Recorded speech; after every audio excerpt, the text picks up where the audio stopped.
Baik, terima kasih atas pertanyaannya. Semoga Allah SWT memberikan taufik kepada kita semua. Yang pertama, saya secara pribadi pernah menulis pembahasan ini juga berapa kali mengadakan tabligh akbar dengan taufik adalah yaitu pandangan Ahlussunnah terhadap Ahlul Bait. Pandangan Ahlussunnah terhadap Ahlul Bait bisa di sana rincian siapa disebut Ahlul Bait, bagaimana pengertiannya Ahlul Bait tersebut, di mana harusnya kita memuliakan Ahlul Bait sesuai dengan tuntunan sunnah Rasulullah sallallahu alaihi wasallam. Itu yang pertama. Dan juga pernah dimuat dalam jurnal, ya, di jurnal tulisan ini juga pernah dimuat di website juga pernah kalau nggak salah, yaitu tentang bagaimana pandang Ahlussunnah Jamaah terhadap Ahlul Bait. Nah, itu juga bantahan waktu itu ada orang mengatakan bahwa Ibnu Taimiyah itu benci Ahlul Bait dan sebagainya, atau Ibnu Muhammad Wahab benci Ahlul Bait dan sebagainya. Termasuk di situ kami nukilkan perkataan para ulama-ulama, terutama di perkataan Syaikhul Islam Taimiyah dan juga Syekh Muhammad Wahab tentang bagaimana pandang beliau tetap Ahlul Bait. Itu yang pertama. Yang kedua adalah dalam jawabannya ada dua. Pertama adalah bagaimana harusnya kita menyikapi orang mengaku Ahlul Bait. Pertama, kita tidak perlu mengomentari karena Rasulullah SAW ya melarang kita untuk mencela keturunan orang lain. Itu di antara urusan jahiliyah kata Rasulullah SAW adalah at-ta'nu fin nasab. Yang tidak akan ditinggal umatku ada berapa pekerja, ada dua ya, yaitu tiga hal atau dua hal, yaitu istiqa' bin nujum wa ta'nu fil ansab. Meminta hujan, ya, atau wal fakhr bil ahsab wa ta'nu fil ansab. Berbangga dengan keturunan atau mencela keturunan orang lain. Ini bagian dari urusan jahiliyah. Dia keturunan Nabi, tidak keturunan Nabi, itu urusan dia dengan Allah. Itu yang pertama. Yang kedua adalah peringatan bagi orang yang mengaku sebagai Ahlul Bait. Dan dia bukan sebagai Ahlul Bait. Ya. Apa kata Rasulullah dalam hadis? Man tasaba ghairi abihi fa alaihi la'natullahi wal malaikati wan nasi ajmain. La yaqballu minhu adl wala sarfa. Hadis riwayat Imam Muslim.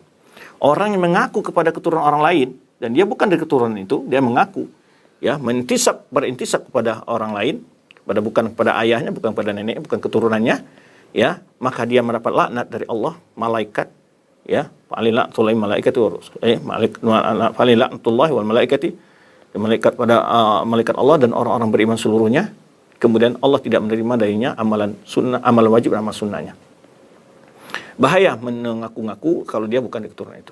Dan bagi kita adalah itu urusan dengan Allah. Dia bukan itu, tetapi juga jangan bagi orang yang itu sendiri dia harus ingat.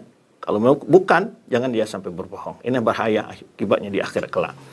Kemudian, kalaupun dia sebagai keturunan Rasulullah SAW, betul dia akan dimuliakan jika dia mengikuti ajar Rasulullah SAW.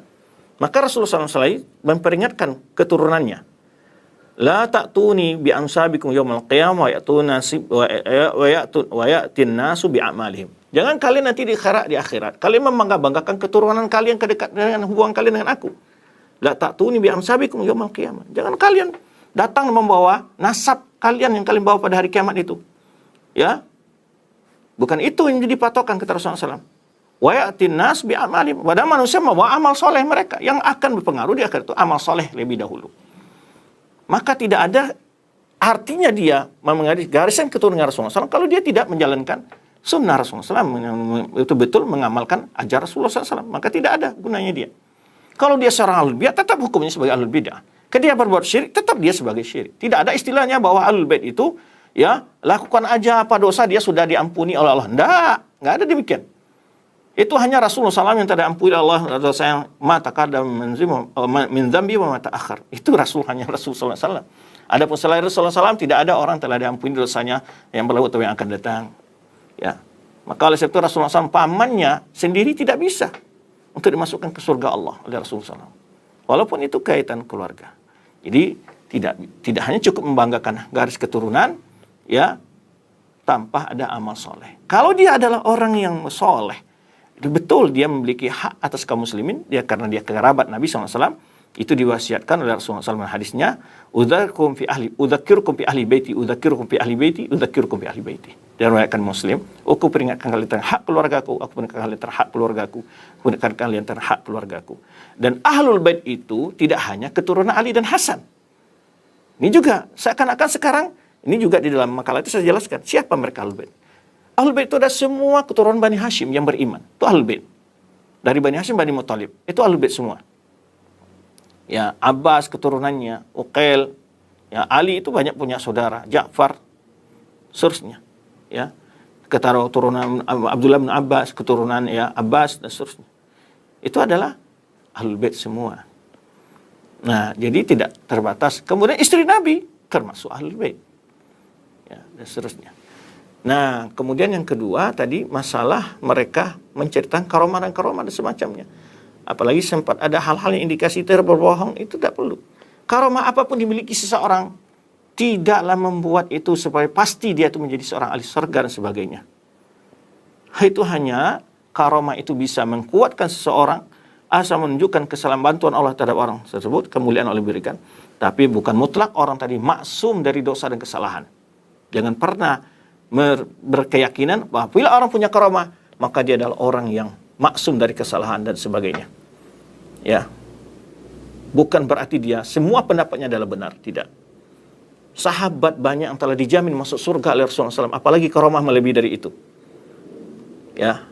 Tidak ada karomah yang lebih besar daripada karomah yang memiliki para sahabat. Seperti Abu Bakar fil jannah, kata Rasulullah.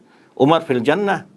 Di dalam Abu Bakar dinasihati oleh sahabat, Umar juga dinasihati oleh sahabat. Tidak pernah dia katakan kepada orang-orang menasihati dia, orang mendebat atau mengkritik. Bahkan Umar ketika ingin membatasi mahar, didebat oleh seorang perempuan. Dia pernah katakan, kamu nih siapa? Tidak, saya ini sahabat Nabi, dijamin masuk surga. Nggak pernah begitu-gitu. Ya, tidak pernah dikatakan demikian. Ya, jangan kamu bantah-bantah saya lagi. Tidak ada pernah ketika sahabat musyawarah, tidak ada pernah demikian. Ketika terjadi khilaf antara Ali dengan Muawiyah dalam perang atau perang Jamal, dengan tidak pernah dikatakan saya ini ahli surga, siapa yang takut ahli neraka? Enggak ada Ali mengatakan demikian. Ya. Subhanallah, ini yang perlu kita ya. Jadi bukan maksum seseorang tadi ya, yang telah punya karamah atau apapun karamahnya. Tetapi orang menceritakan karamah-karamah perlu jujur. Ya, jangan dipromosikan untuk membuat orang supaya mengkultuskan dia atau sebagai dagangan untuk nanti sebagai untuk mencari pasien ataupun jamaah untuk mentera-mentera air putih, setiap segelas air putih infak sekian. Ini kadang-kadang ada motif-motif ya, istilahnya bisnis di balik itu. Kadang-kadang ini perlu diwaspadai ya. Dan kita bukan berarti tidak percaya dengan karamah, tetapi adalah hal-hal yang berlebih hulu itu tidak kita percayai, yang berlebih-lebihan. Karena Imam Syafi'i pernah mengatakan ketika disampaikan kepada beliau ungkapan Abu Thawr menasihati murid-muridnya tentang bila kalian melihat seseorang berjalan di air tidak terbenam telah kakinya, dia jalan di atas air, begitu kata Abu Thawr kepada muridnya, ya, fala taghru bihi, jangan kalian tertipu oleh dia, hatta tur amalahu ahli sunnah, sampai kalian lihat amalnya sesuai enggak dengan sunnah.